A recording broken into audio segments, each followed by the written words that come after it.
Good morning and welcome to the Crafty Canary for your tip on Tuesday. Today I'm going to share some ideas about what you can do with those beautiful candle jars that we cleaned out last week.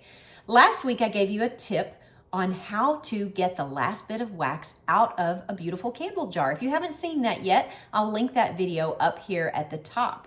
So once you get the wax out, you need to clean it. And of course, the best way to clean it first, even if you plan to put it in the dishwasher later, is to clean it by hand. But if it's a pretty non-ornate candle jar, you might be able to later clean it in the dishwasher, but I want to give you a word of warning on that. If they have a lid, be careful to put it on the top rack of the dishwasher. This one had a beautiful lid, but it was big, so it got placed on the bottom of the dishwasher and got too close to the heating element, and the rubber gasket around it melted and ruined. This one even was put in the silverware compartment of the dishwasher, and you can see that it got a little bit too close to the element too, and it hasn't completely ruined it. It still works on this jar, but just be really careful if you put them in the dishwasher not to put any rubber or plastic elements too close to the lower element.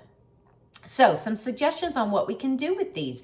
I use these beautiful jars in my bathroom, on my bathroom counter, to hold things like cotton balls, cotton rounds, those flosser picks that you use. I even put eyeglass cleaners in them, the ones that come in the little square packages, and that way everything is easily accessible. It's on my bathroom counter. I don't have to go digging for it. Most of the time they have lids so that I can easily use them. You also can use them maybe on your vanity, again, on your bathroom if you don't have a separate dressing vanity or makeup vanity to put your makeup in, to put makeup brushes in, to put tubes of things like lip glosses or lipsticks or pencils, your makeup pencils in. You can use them on your desk for pens and pencils, especially if they don't have a nice lid that you want to have on it, or, you know, it doesn't have a lid or it doesn't have a pretty lid and you want those pencils to stick out of the top. You can use them in your craft room for things like buttons or little remnants of ribbon, or I even have one in my craft room with pom-poms in it.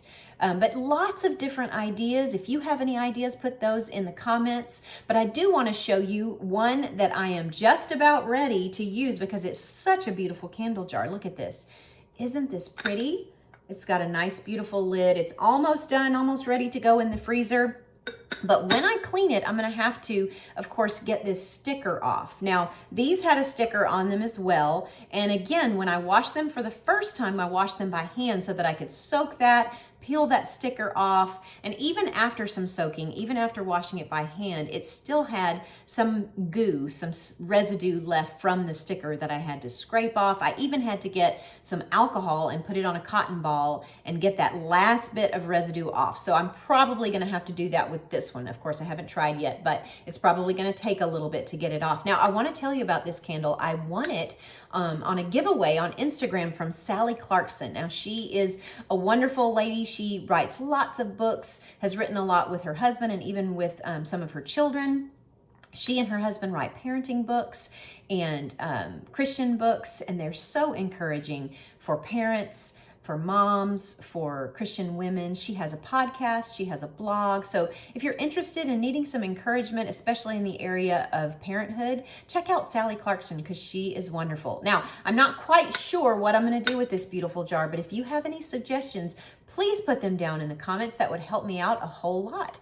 Thank you so much for watching. Please subscribe to my channel and follow me on socials at Facebook at Crafty Canary and on Instagram at the.crafty.canary. Thanks again so much for watching, and I'll see you next week.